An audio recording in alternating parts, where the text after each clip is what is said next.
What is up, YouTube? This is part 2, I suppose, of this GFX that I created in the other video, honestly. And yeah, I'm surprised I'm even making this. Nah, this is crazy. But today I'm going to be showing you how to edit this GFX, honestly. So I'm not even sure what we're going for. So I'm going to be doing this together and seeing what comes out of this. So if you guys enjoyed this video, like, comment, and share this to your grandma.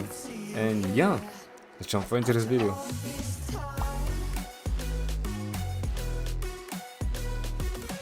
So before this video starts, this is a specific video for people who use Photoshop.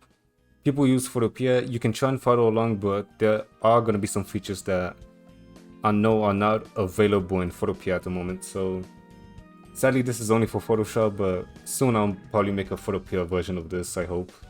So yeah, first thing you want to do is go ahead and go to your adjustment section, go ahead and add a curve, and you're gonna lower this a bit, not too much, but just like this.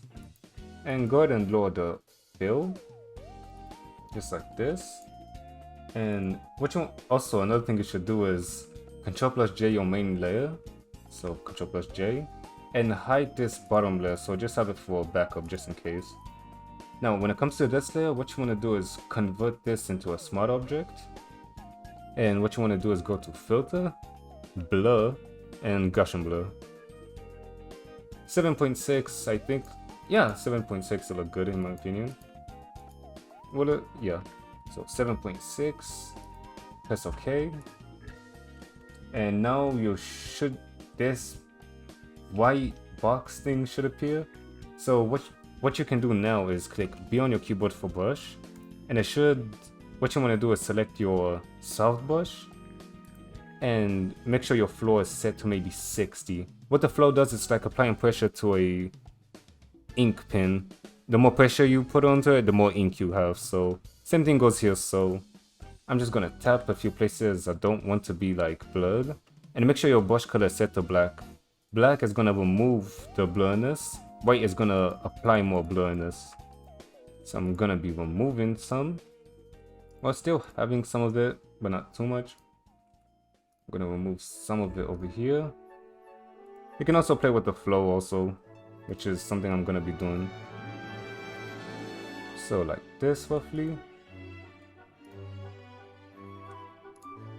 Remove this a bit, and I think this is looking good. Another thing I'm gonna be doing is, when it comes to this area, I'm gonna be going to adjustment again, adding a gradient map, and making sure that I bring up the white a bit. And I'm gonna be switching the blending mode from normal to soft light. Now I'm gonna be lowering the opacity, and I'm gonna be clicking this white area, and again I'm gonna be removing areas that are too dark for me. So like the shades, for example, I'd say, the hand, and maybe roughly over here. This is too dark. And like this should be good. Another thing I want to add is a color balance. I'm gonna be making it a little bit bluish, but not messing with the magenta, even though we have like a lot of pink and magenta.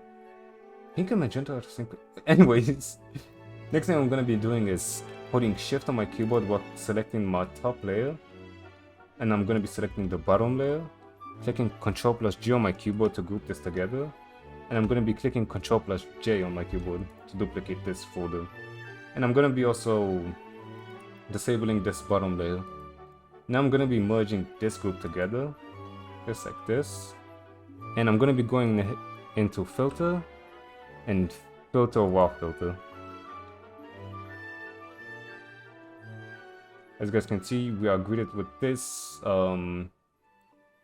interface. Now what I want to do is make the temperature a little bit bluish, and here I'm going to be playing with the magenta. Next thing I'm going to be doing is increasing the exposure, like so. The contrast can go down a bit, because if it's too harsh, it's gonna look like this. If some of you find this good, hey, that's up to you. Me personally, I feel like this is too rough, and needs to get lowered a bit. Next thing I'm going to be doing is increasing the highlights, just like so, not too much. Another thing I'm going to be doing is increasing our shadows, just so everything feels kind of warm, not warm, but less contrasted. And I'm going to be going ahead into the texture section, and I'm going to be increasing the clarity, just like this. I'm going to be lowering the saturation of this. I'm going to go into curve, and I'm going to increase this, just like this, and I'll have this going down a bit. Also, everything I'm doing is like, depending, it's up to like me to decide like what looks best. You guys can do whatever you want, as long as it looks good in your opinion. That's all that matters to me. So another thing you can do is press this button and you can see the before and after. Now I'm going to be going into details, noise reduction, just in case we have any random noise that's popping. My next favorite section has to be the color mixer. The color mixer allows you to like play around with the lights, the certain colors, maybe change stuff a bit, and overall gives you a much better control over your scene. So what I'm going to be doing is go ahead and configuring this orange color that we have going on. So as you guys can see, we have the orange section. I'm going to be making this a lot more orange, and I'm going to be bringing up the saturation. The luminance, I'll go ahead and bring this down a bit if so. The yellowish, I'll make sure this is actually pointing towards the yellow area. Another color we have in the scene has to be purple and blue. So when it comes to the blue color, I think we should go for a much lighter blue, just because. And for the purple, when it comes to the purple, I think I'll lower maybe increase the saturation. Actually, nope, we'll lower this. Just like so. And I'll make this a bit darker. Now we have the magenta. I'm gonna bring up the saturation for this one, just because I can see it on my jacket, and that is about it.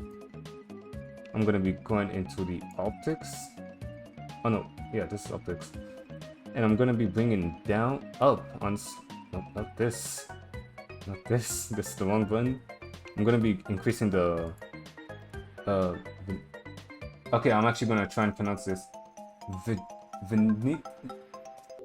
Anyways, I'm gonna increase this just so our sides look much more brighter. Now when we go into effects, yeah, this can stay the same. This is calibration, I'm pretty sure this is called. I hope I pronounced that right, honestly.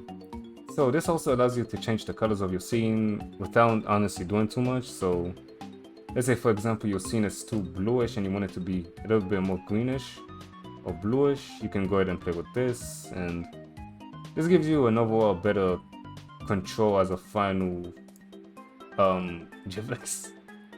This is, I would like to call this the compositing part, where everything comes together, and yeah.